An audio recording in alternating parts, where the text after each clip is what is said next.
Hey, let's talk about something less controversial like FTX. That nobody understands. Right. So listen, you probably do, Steve. I know I don't. But I know scandal, and this has got it all over it.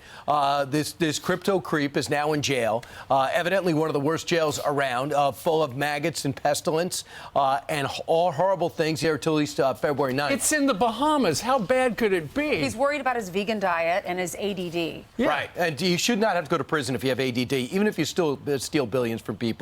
I've been over this before. It's unbelievable that he's doing this. People are talking about his parents and their possible role in this. Also, his girlfriend, ex-girlfriend now, obviously going through rough times, Caroline Ellison in New York City. The word is she has flipped and telling stories about Alameda, FTX's sister hedge fund, and the $1 billion that he gave without even finding out if it had any money to back it up. And his co-CEO, his name is Ryan Salami, maybe, told authorities that he funneled customers, talking about Sam Bankman-Fried, funneled the customers' money into his girlfriend's hedge fund just days before the company crashed. Right, exactly. So one of the top guys called the cops and said, hey, what we're doing is completely illegal. Keep in mind, this guy is the #2 donator to Democrats behind George Soros.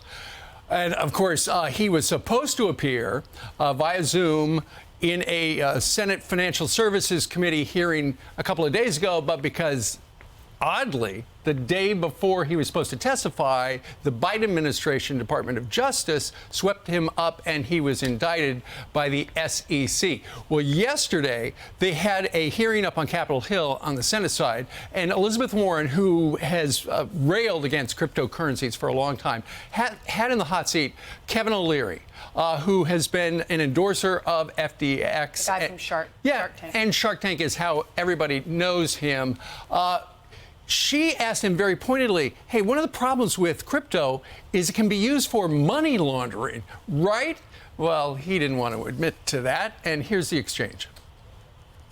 If banks and Western Union said they shouldn't have to follow any money laundering rules so that they could make more money, they could improve their profitability, what would our country say, and what does every country around the world in the financial system say? I take issue, Senator, with your concept that it makes it easier to do money laundering. Currencies have been used for drug trafficking since the 60s in the American dollar, when it was thrown out of a Piper aircraft in a duffel bag. The American dollar is also used by bad actors all the time. I'm just saying, if you know your client rules on both sides of the transaction and use a crypto such as USDC that is regulated, you solve this problem, Senator, overnight. And so you don't kill crypto, kill this guy. And he went into detail. He said, I got $15 million in services, $3 million extra to pay for taxes. I got $1 million in FTX equity, which is now worthless, $10 million in tokens, which is now worthless. And all of a sudden, he says the equity doesn't add up. He also called back into the Bahamas and talked to this guy. So Senator Pat Toomey is somebody just as smart as anybody there, but he does this thing called asking questions. So he asked him, he's like, Kevin, what do you think happened? And he goes, I'll tell you exactly what happened. I talked to him right after, and he said, my stuff frozen. I don't know what happened on the money. They said, well, go back 24 months. What did you do? And then he told everybody in the Senate hearing what they did, and people actually gained from it instead of grandstanding like Senator Elizabeth Warren. The co-CEO, Ryan Salami, he said there were only 3 people within the company that could have pulled that money and transferred it over to this Alameda research hedge fund. Right. He said the 3 people were Sam and the co-founder and an engineer. But that same guy, the co-CEO, was praising Sam Bankman-Fried on Twitter back in August. He was saying it's an absolute honor working for this man, one of the most caring, humble, genuine people I've ever met. Maybe he didn't know what was going on at that point. Sure. Right. Well, the rap against crypto Genuine and deceptive. The rap against crypto is accurate. It's genuinely deceptive. Because there are a lot of people in the deep web and elsewhere who use crypto to pay for stuff. Drugs, all sorts of bad stuff, and it's completely for the most part, unregulated, and people make a lot of money and they don't pay taxes on it. And that is why Elizabeth Warren would like to see it regulated. And Kevin O'Leary himself did say earlier that it should be, cryptocurrencies should be regulated.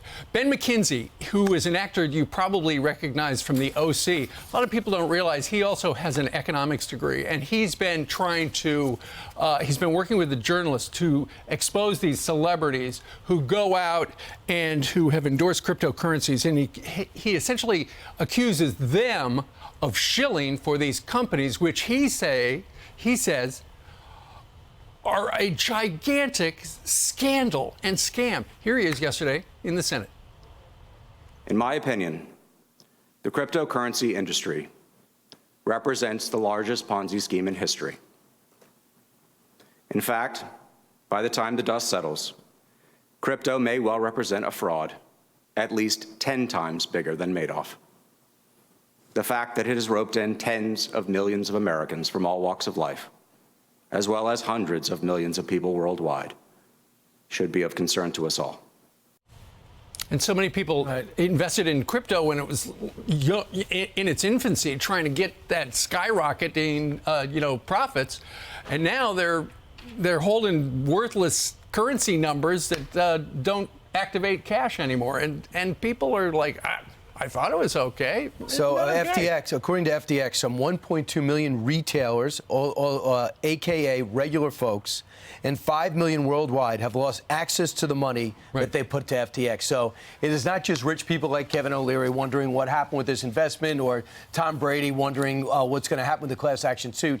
It's everyday people, middle-class people lost. And that's what's going to force these politicians to give back that money. When you see regular people say, I lost everything so you could have some more campaign ads to win Wisconsin, or whatever you were trying to do, that's going to be political dynamite. Well, what they'll do is they will wind up giving that equal amount of money to a charity, and then they can declare it a tax write-off. Right.